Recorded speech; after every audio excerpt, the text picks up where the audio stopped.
บายดีลูกค้าพิกปีในทุกสุขุนนะวันนี้น้องจะมาอัปเดตรุ่นตักติโกเนาะเอามาใหม่เนาะงานหลายตัวนี้มันเป็นคลิปมือก็ตัวไม้เนาะสีแดงเนาะสีดำตัวเนี้ยขายนี่มันขายหันหยับเอามาแล้วหยับเข้าไรเนาะตัวเนี้ยดึงออกมาหยับเข้าไรเนาะพับก็ได้เนาะขายตัวเนี้ยมันเป็นกล้อง VFA เนาะคือลูกค้าเราเคยเห็นกล้องตัวนี้แล้วเนาะแต่อันนี้เป็นงานใช้ก้อนเลยมันแตกต่างกันนะคุมล็อกมันเป็นสีแดงเนาะตัวนี้ตกไก่นี้เนาะงามเนาะเป็นแบบนี้พระเจ้าหินเนาะสีเนาะตักติโกเนาะตัวนี้นะครับวันที่เนาะที่เดือนมาออกมานี้เนาะ2225เนาะของตัวเบานี่เบาปรับในเนาะแต่เบานี่ตอนนี้มันมีเป็ดแรมเนาะกับ12แบรนด์เนาะเดี๋ยวแต่ละลูกค้าที่มักเนาะเป็ดแรมตัว12แบรนด์เนาะ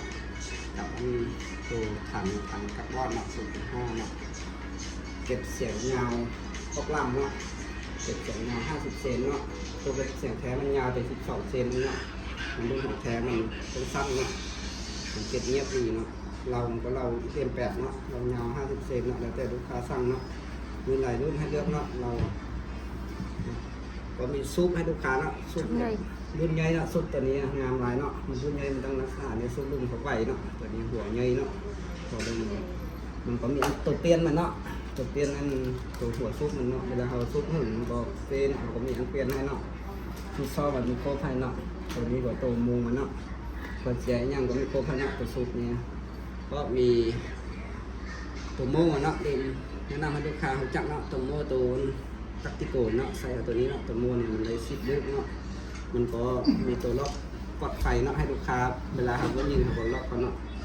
กับลูกปืนเนาะลูกปืนตัวนี้เนาะลูกมันโมเตอร์เนาะถึง5.52เนาะมันก็มีหลายรุ่นนะลูกปืนนะแต่ลูกงานเนาะมันเป็นโรงงานของเวียดออกมาเนาะแต่มันก็คือลูกเขามีบอดาลูก10 ล้านก็เสียแถมมันลูกอ๋อตัวนี้ถ้าขายอยู่ที่บ้านเฮานี้ตอนนี้เนาะราคาอยู่ที่10,800,000เนาะพร้อมมีซุปให้พร้อมเนาะก็แถมลูกปืนให้กับเนาะลูกค้าเนาะตัวนี้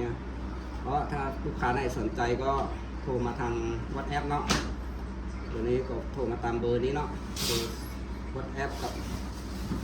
ช่อง YouTube ติดตามเนาะเขามาเบิ้งเนาะอย่างโบหินเถื่อเนาะมันจับเถื่อเนาะช่อง YouTubeลูกปืนแล้วแต่ลูกค้าที่มากเนาะมันมีหลายรุ่นนะลูกปืนของน้องในตอนนี้เนาะแต่ว่าให้ลูกค้าเห็นนี่แหละมันเป็นงานแบบนี้แหละงานเลยแต่ว่า100 ลูกก็ยิ่งเนี่ย100 ลูกเลยมันไม่ได้ทีมจักลูกนะ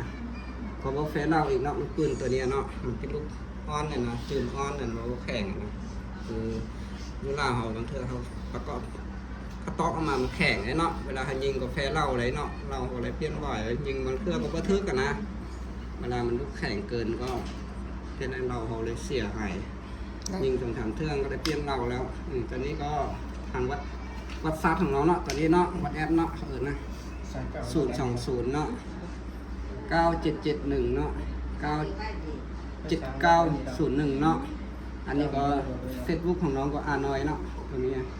รายการเนาะตามที่ปลายเลยเนาะก็ขอขอบใจเนาะลูกค้าเข้ามาไลค์กดแชร์เนาะติดตามเนาะมาเบิ้งเนาะถ้าผู้ใดยังไม่เห็นเขามาเบิ้งว่าเป็นยังเนาะ